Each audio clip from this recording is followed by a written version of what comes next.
Шілде қағу. Жас босанған келіншекті енесі үнемі қадағалап жылы киіндіреді. Шілде қағып кетпесін деп салқыннан қатты сақтандырады. Келіннің бұтына тізе қап, аяғына кебіс кигізеді. Қолын суық суға салғызбайды. 40 күнге дейін дене судан шошиды деп шомылдырмайды. Туған әйелдің созылған іші қалпына келу үшін белін буғызады. Тісі түсіп қалмасын деп орамалмен аузын буады. Суық су ішкізбейді, шашы түспесін деп тас қылып өріп тастайды. Тымаққа салу. Егер бала күні жетпей туса, оны шала туған деп тымаққа салып, адам көзі түсе бермейтін елеусіз бұрышқа керегеге іліп, орнын жиі-жиі ауыстырып тұрады. Басқа нәрестелерге қарағанда ерекше күтімге алып, жиі-жиі тамақтандырады. Сүйіндір. Тұрмысқа шыққан қыз балалы болғанда, оған қуанып алдымен қыздың анасы келеді. Бұл әрбір қазақтың анасына міндет.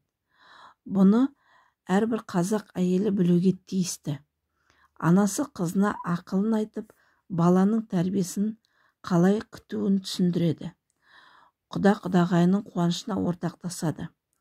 Балаға деген жасауын әкеледі. Қызы босанғанда анасының арнайы келуі, ана болған қызын көру ертеден келе жатқан дәстүр. Мұны сүйіндір деп атайды. Қалжа. Бұл қой сойып жаңа босанған әйелге берілетін ет пен сорпа. Қалжаны жақын адамдар, туған туысқан, дос жолдастар әзірлейді. Мұны босанған әйелге деген құрмет пен денсаулығына қалпына келтіру үшін жасалған ас мәзірі деп түсінуге болады. Бесікке салу. Кең жайлау жалғыз бесік жас балаға, бесік баланың ұйықтауына, таза болуына өте ыңғайлы жасалған. Бесікке ауылдың өнегелі ұрпағы өсіп өнген, ел құрметіне бөленген бәйбішеге салғызады. Баланы бесік жырын айтып отырып бөлейді. Ат қою. Балаға ат қою қазақта аса салтанатты жағдай.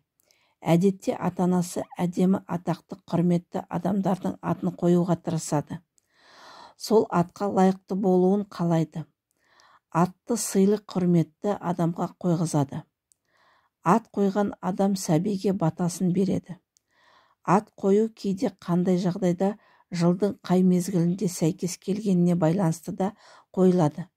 Мысалы, наурызда босанса Наурызбай, ораза мезгілінде босанса Ораз, Оразәлі деп қояды. Қыздар бірінен кейін бірі өмірге келсе, онда ұл керек болса, ұл туған, ұл болсын, ұл мекен деп қыздардың атын ырымдап қояды. Ылғи ұлдар болса, көз тимес үшін Башай, Қосқұлан, Кептар, Күшік, тағы басқа деп те атайды. Дәл осындай дәстүр қазіргі кезде де жалғасын табуда. Мысалы, көп адамдар Бауыржан, Абай, Сәкен, Абылай, Фариза, Олжас деген сияқты әйгілі кісілердің есімдерін балаларына қояды. 40-нан шығару. 40 күн өткен соң баланы әйелдер суға түсіріп, шашын тырнағын алады. Суға түсірген әйелдерге сый құрмет көрсетіліп, рахмет айтылады. Жиналған адамдарды дастарханға шақырады. Асырап алу. Баласы жоқ адамдар ерлі-зайыпты біреулердің, көбіне жақын туыстарының баласын асырап алады. Әрине, баланың өз әке-шешесінің келісімі бойынша. Жаңа ата-ана балаға ат қойып, елдің алдында оның оң қолына асықты жілік ұстатады. Содан кейін жиналған адамдарға енді өзінің баласы екенін әйгілеп хабарлайды. Сатып алу. Өмірге келген балалар бірінен соң бірі шетіней берсе, келесі туылған баланы біреуден сатып алады. Мұндай дүниеге келген сәбидің үйіне бір кісі келеді де, сен менің баламды ұрлап алыпсың, бер өзіме деп ата-анасының қарсылығына қарамай оны тартып алады.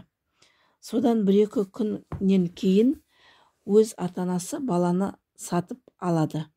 Баланы алған кісі сәбиді керегенің астынан береді.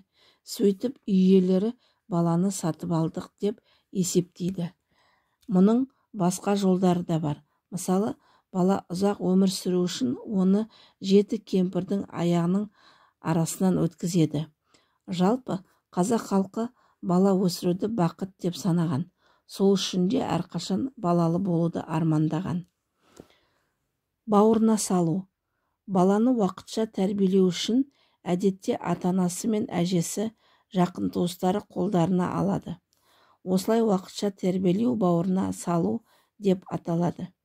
Сөйтіп атасы мен әжесі баланы тәрбиелейді. Олар баланың жақсы азамат болып өсуіне зор мән береді. Оның өнегелі адам болып, туған халқының жақсы қасиетін бойына сіңіруіне көмектеседі. Есейген соң бала өз ата-анасына қосылуына мүмкін немесе ата-әжесінде қалады. Менің каналыма қош келдіңіздер. Лайк басып, комментарий жаза отырыңыздар. Менің каналымда жақсы салт дәстүрлер, ырым-тыйымдар қазақтың кітабын оқып беремін. Және де басқа да әңгімелер болады. Рахмет тыңдағандарыңызға.